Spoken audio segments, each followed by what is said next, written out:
여러분 안녕하십니까? 헬로티비 뉴스입니다. 목동선 경전철 사업이 기재부의 예비 타당성 조사를 통과하지 못해 좌절됐죠. 서울시가 곧바로 재추진을 선언했는데요. 그렇다면 목동선 사업이 예비 타당성 조사를 통과해 첫 삽을 뜨기 위해서는 앞으로 어떤 전략이 필요할까요? 김호 기자가 그 해법을 알아봤습니다. 서울 서남권의 교통 인프라 확충을 위해 지난 2008년부터 추진된 목동선 경전철 사업. 최근 기획재정부의 예비 타당성 조사에서 탈락하면서 사업은 원점으로 돌아갔습니다. 서울시가 재추진 의사를 밝혔지만 예비 타당성 조사까지는 다시 까다로운 행정 절차를 거쳐야 합니다. 먼저 연말까지 제2차 서울시 도시철도망 구축계획 변경 용역을 통해 노선 조정 등 대안이 검토됩니다. 대안이 결정되면 국토교통부 승인 고시가 이루어진 뒤 기재부에 다시 예비 타당성 조사를 의뢰하게 됩니다. 이 같은 절차를 거치면 적어도 1년 이상 시간이 소요될 전망입니다. 저희가 거기 국토부에서 승인을 하는 거기 때문에 통상적으로 뭐 어느 정도 걸린다라는 건 없어요, 사실. 그래서 그것도 저희가 최대한 빨리 협의해서 진행하려고 합니다. 재추진이 성공하기 위해서는 무엇보다 경제성 확보가 시급합니다. 서울시는 먼저 노선 조정에 힘을 쏟고 있습니다. 당초 목동선은 신월동에서 영등포구 당산역을 잇는 총 연장 10.87km로 계획됐습니다. 정차역은 환승역 2곳을 포함해 모두 12곳이 건설될 예정이었습니다. 서울시는 계획된 기존 노선을 조정할지 새 판을 짤지 용역을 통해 결정할 예정입니다. 만약에 예타에서 지금 뭐 그런 식으로 많이 예측을 하고 있지만 좀 어려워서 통과가 만약에 어려워진다면, 그래서 결론이 난다면 지금 저희들이 하고 있는 2차 변경 계획에 노선을 조금 더 다시 효율적으로 짜서 올리는 방법이 있습니다. 경제적 타당성을 높이기 위해 미반영된 개발 계획을 예비 타당성 조사에 반영하는 작업도 추진됩니다. 양천구는 목동 아파트 재건축 등으로 교통 수요가 급증할 것으로 예측되지만 예비 타당성 조사에 반영되지 못했다고 밝혔습니다. 이에 따라 재건축 사업이 속도를 내고 있는 만큼 예비 타당성 조사 시기를 재건축 시행 인가에 맞춰 추진하는 방안을 검토하고 있습니다. 목동 아파트가 재건축되면서 인구 증가라든가 이런 부분들이 미반영돼 있거든요. 현행 예타 제도에는 사업 시행 인가가 돼야만 그 인구가 포함됩니다. 그러니까 현행 제도상의 문제이기 때문에 시점을 놓칠 것인지. 15년째 답보 상태에 빠져있는 목동선 경전철 사업. 예비 타당성 조사 통과를 위해서는 경제성 있는 노선 변경과 목동 아파트 재건축 사업의 신속한 추진이 열쇠가 될 것으로 보입니다. 헬로티비 뉴스 김호입니다. 재개발 사업 후보지인 양천구 목이동, 염창역 일대가 신속 통합기획으로 확정돼 사업에 속도를 내게 됐습니다. 신속 통합기획안에 따르면 2만 2천여 제곱미터 부지에는 최고 22층 580세대의 아파트가 들어서게 되는데요. 서울시는 사업지의 용도 지역을 제2종 일반 주거지역으로 상향하고 도로 운영체계도 일방통행에서 양방통행으로 변경합니다. 또 목동 중앙본로의 기능을 강화하기 위해 가로변 상업시설을 배치하고 공공보행로와 단지 내 가로를 조성해 주민 휴식 공간을 제공할 계획입니다. 은평구가 초등학생 마음건강 사업인 마음속 서핑을 진행합니다. 은평구는 청소년 마음건강센터와 함께 여름방학을 맞은 초등학생을 대상으로 마음건강 프로그램을 진행한다고 밝혔는데요. 프로그램은 두 가지입니다. 초등 저학년과 부모가 함께하는 프로그램은 다음 달 2일까지, 초등 고학년 또래 집단 프로그램은 다음 달 16일까지 신청받습니다. 참여를 원하는 주민은 은평구 청소년 마음건강센터로 전화 접수하면 됩니다. 은평 시니어클럽과 대한노인의 은평구지회가 노인 일자리 사업 우수기관으로 선정됐습니다. 두 기관은 보건복지부와 한국노인인력개발원이 주관한 2024년 전국 노인 일자리 사업 수행기관 평가에서 우수기관으로 뽑혀 포상금으로 총 2,500만 원을 확보했는데요. 은평구는 은평 시니어클럽은 시장형 일자리 사업을 지속적으로 확대해 지역경제 활성화에 기여하고 있으며 대한노인의 은평구지회는 학교 경정비 사업 등 지역사회에 필요한 공익 서비스를 제공하고 있다고 설명했습니다. 은평구는 올해 5,400여 명의 어르신에게 일자리를 제공했습니다.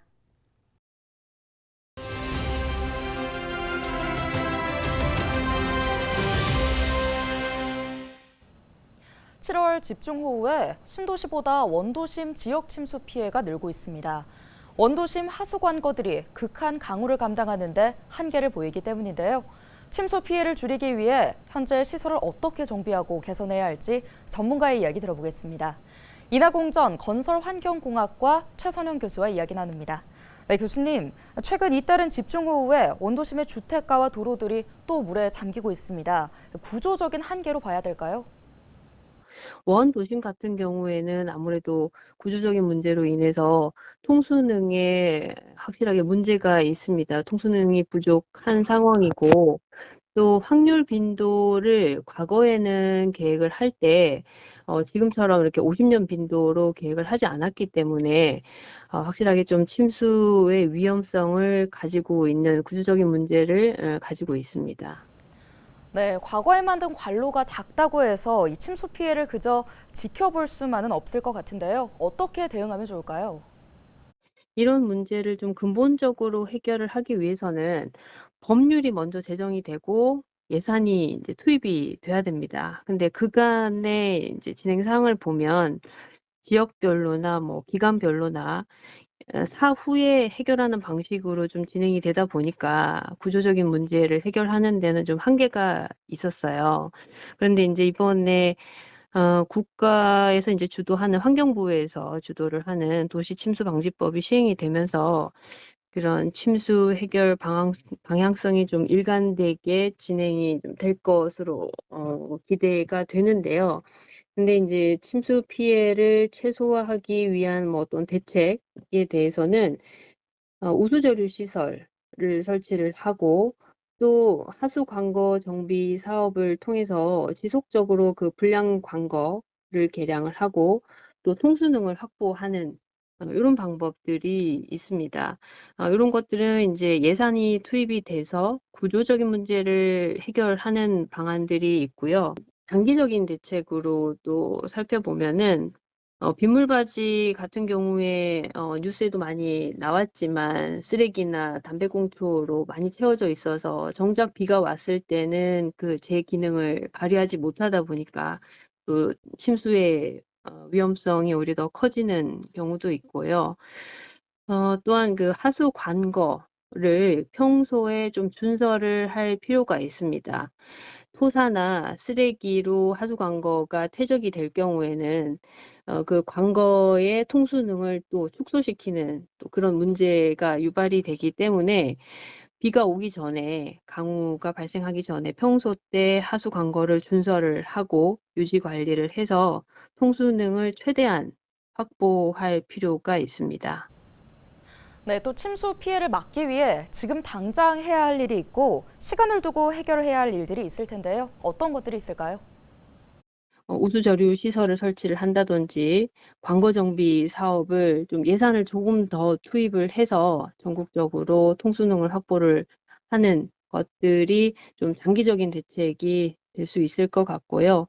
단기적인 대책으로는 우리 생활 속에서 맨홀이나 연결관이나 빗물바지나 이런 것들을 주기적으로 점검하고 청소를 해서 최대한 현재 설치가 되어 있는 시설물들을 활용할 수 있도록 평소에 유지관리 점검을 할 필요가 있다고 생각이 듭니다.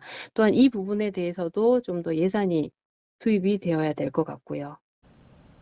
네, 여기까지 듣겠습니다. 침수 피해 대응과 관련해 최선영 교수와 이야기 나눠봤습니다. 교수님 고맙습니다. 네, 감사합니다.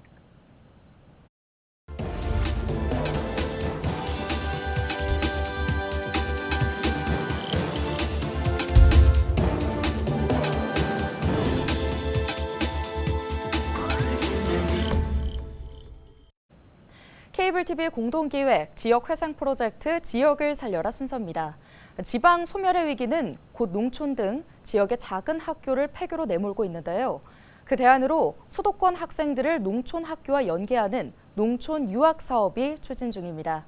실제 폐교 위기를 맞았던 여러 학교들이 다시 활기를 되찾고 있습니다. SK 브로드밴드 박원기 기자의 보도입니다.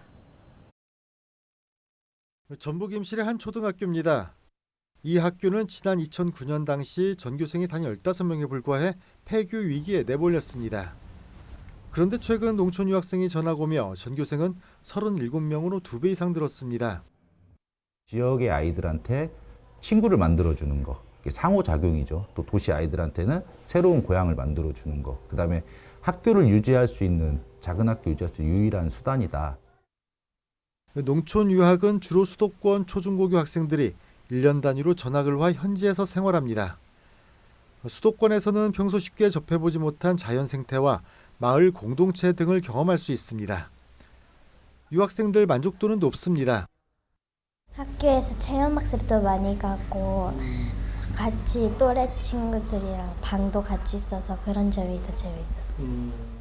얼마나 더 있고 싶은데? 중학교 때. 여기는 쉬는 시간이 많은데 서울은 계속 공부하고 학원 다니고 그래서 싫었어요. 학교 운영적 측면에도 도움됩니다. 수도권 학교는 학급 과밀화를 해소할 수 있고 농촌 학교는 적정 학생 수를 유지할 수 있습니다. 모듬 학습이나 토론, 단체 체육 활동이 가능해졌습니다. 실제 전북자치도 경우 농촌 유학을 운영하는 완주 동산초는 59%, 순창 적석초는 62%가 농촌 유학생들로 채워졌습니다. 그 지역 학생보다 수도권 학생이 더 많은 겁니다. 우리 아이들은 조금 그 촌학교 학생의 특성을 좀 벗어날 수 있고, 도시 아이들은 도시에서 어떤 조금 적응 못하고 그런 부분이 여기 와서 정서적으로 할지 그런 안정이 되고, 학부모님들도 이제 어떤 이렇게 수요 조사랄지 이렇게 조사를 해보면 만족도도 높아지고 있다고. 올 상반기 기준 전국적으로 전북자치도를 비롯해 전남과 강원 등에서 농촌 유학이 활발히 진행되고 있습니다. 서울시 교육청과 지역교육청이 연계해 추진 중인데 참여 학교는 전국에 80여 곳, 학생만 300여 명에 이릅니다. 폐교육이 농촌학교가 농촌 유학 활성화로 다시 활기를 되찾고 있습니다. BTV 뉴스 박원기입니다.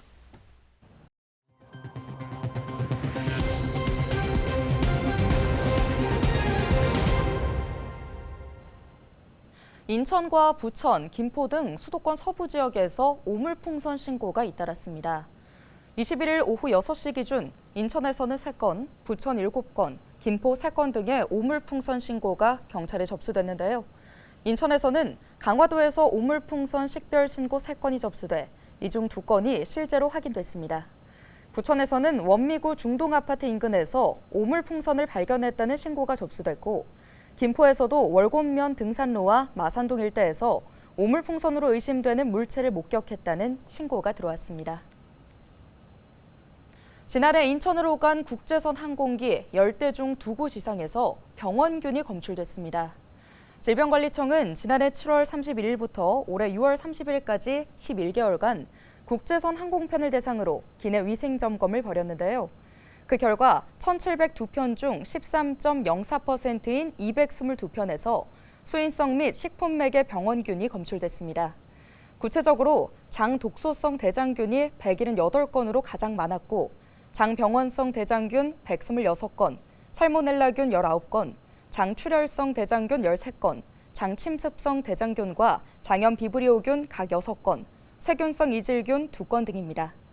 인천공항의 경우 국제선 항공기 793편 중 20.81%인 165편에서 병원균이 나왔습니다. 병원균의 검출률은 양양공항이 30%로 가장 높았고 인천공항이 2번째입니다. 질병관리청은 오는 29일부터 기내 위생 점검을 단계적으로 개선할 방침입니다. 인천 지역 학교 72곳에 1급 발암물질인 성면 건축물이 남아있는 것으로 나타났습니다.